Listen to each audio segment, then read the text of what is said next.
Hi guys! So today, okay, and I'm not wearing any makeup because usually I wear makeup and I'm usually well dressed before I make videos. But half of the time it keeps me from making like important videos I think would be useful to some people, because I'm too lazy to dress up, or sometimes because I'm in a hurry and I have to finish a cake order on time. But today I decided to, you know. So guys, this is a 2 ingredient recipe and we're going to need a weighing scale and then some white chocolate, regular white chocolate, and then some cream. Preferably more than 30% cream would be nice. So today I'm going to show you guys how to make white chocolate ganache, in which when you cover your cake with it you can achieve really sharp edges and have very neat cakes. So guys, it's important to factor in the weight of your bowl when you're weighing something on a weighing scale. So in this case, our recipe is 3 parts white chocolate and 1 part cream, which means I'm pouring in 1000 grams of white chocolate, and then I'm going to divide that by 3, which is 333. So I'm going to add cream up to 1333. Does that make sense? I really do hope you guys understand me. So now it means that in this bowl we have 1000 grams of white chocolate, and I'm going to top up 333 grams of heavy cream, which means at the end of the day I'm going to have 1000 grams of white chocolate plus 333 grams of heavy cream, as well as 80 grams of the bowl. Do you understand? So everything kind of equals to 1413 grams. And then once that is done, we're going to put it in the microwave, and then we're going to microwave it at intervals. It's important to know that it's the agitation of chocolate that actually melts it, not the heat. So don't overheat and burn your chocolate. Okay, so now we're going to stir this chocolate and cream together, and we're not going to beat it, we're just going to stir it lightly until it is mixed. And then if it is still not very mixed, like if there's still lumps of white chocolate inside, we're going to put it again in the microwave for another 1 minute.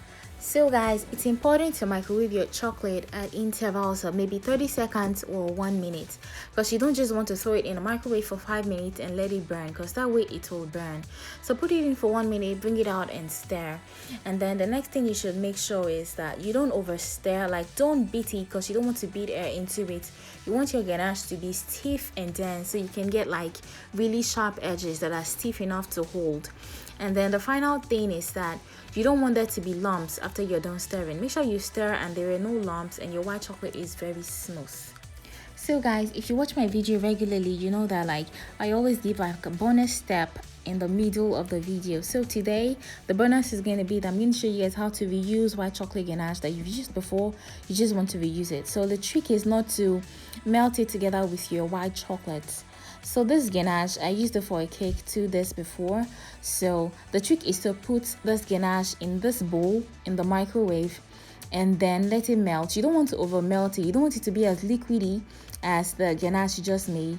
So just melt it a little, and then when you bring it out of the microwave, you're going to take it and stir it in this same bowl, because if you put it in your ganache immediately before stirring it, it's going to form lumps, and you don't want there to be lumps in your new ganache that you just made.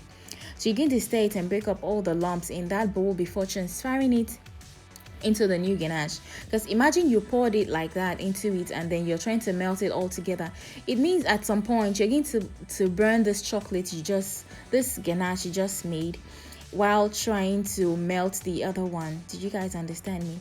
So it's important to melt that one first, melt the old ganache first, and then stir it in that bowl before transferring it into your new ganache, and then stir it. And then when you stir, then you can now put it all at once in the microwave so it will melt together, maybe for like 30 seconds or even less, just for it to really mix together so that the oils and it's kind of like an emulsion, do you guys get? And the oils and everything will mix together, and then it will kind of become one. So guys, I already microwaved the old ganache, but it still needs a little more heat. It's still a little stiff. So I'm going to put it back in the microwave until it is a little bit more melted. But in the meantime, I'm going to tell you the things you can use. For example, you have to make your white chocolate ganache in a bowl and with a spatula or a spoon or something to stir. Never make your ganache in a mixer with a mixer basically, because if you use a mixer you'll be beating too much air into it. That way you're going to make whipped ganache. There's a difference between making regular ganache for getting sharp edges and making whipped ganache. Whipped ganache can be piped, it can be piped on cupcakes and stuff, but this kind of ganache can be piped. It is stiff and dense, and that's the reason why you get sharp edges when you use it on your cake, and it firms up really fast. So you don't have to leave your cake overnight, or you don't have to freeze it for you to get the sharp edges you're looking for. Okay, so now I already transferred it and I'm going to stir it, and then it's going to become one, and we're going to have the perfect ganache.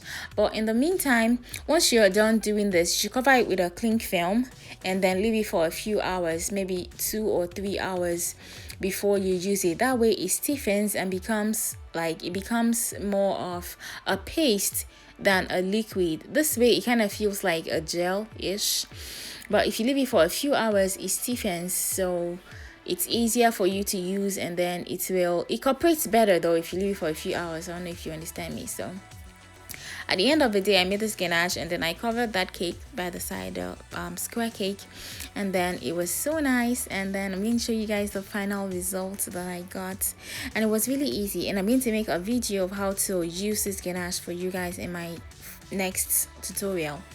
So thank you guys for watching, and I really appreciate your watching, and I'll see you in my next tutorial. It finally became this cake though, so pretty.